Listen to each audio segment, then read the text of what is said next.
Fall is here and it's officially chili season. Fall and chili cook-offs go hand in hand. Each pot of chili is as unique as the chef or home cook who made it. Some of those recipes passed on for generations, and some with secret ingredients that are only shared with a select few. Today I'm sharing my loaded chili recipe with you. Let's begin by sauteing some vegetables in oil. Saute the vegetables that are going to take a little longer to cook first. Celery, bell pepper, mushrooms, and onions. I cooked my ground beef in a separate pot and added these seasonings.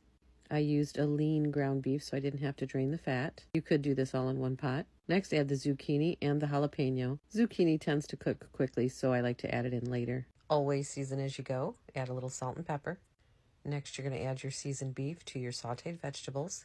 I like to load up on veggies in my chili for added nutrition, a layer of flavor, and texture. Next, you're going to add a large can of crushed tomatoes, a can of diced tomatoes. I also added a can of diced tomatoes with the green chilies in it. I like to drain the juice out of the diced tomatoes before I add them, but I forgot to do it on this last one. I also added 1 can of green chilies.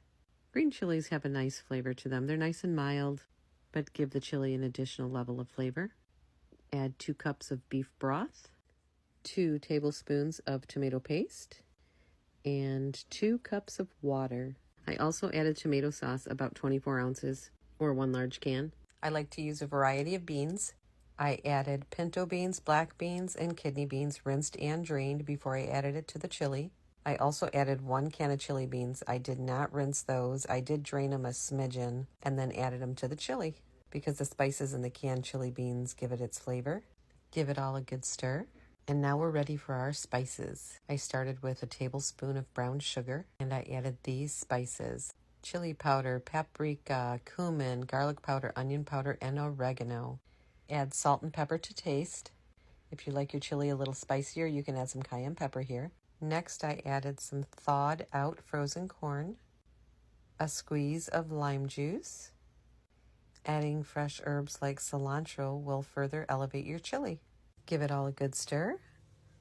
Turn the heat down and simmer for about 15 minutes so that all the flavors can marry together. Add salt and pepper to taste. This loaded chili is a favorite at our house. It's chunky and delicious. I love the earthiness of the mushrooms. The zucchini gives it a unique flavor and texture. The sweet corn, and of course the traditional flavors of the beans and the beef, along with all the spices, makes this a perfect chili on a fall day. You can add toppings to your chili: shredded cheese, sour cream, diced avocado, cilantro, a squeeze of lime. Here are the canned goods that I used from Aldi's. I hope you enjoy the recipe.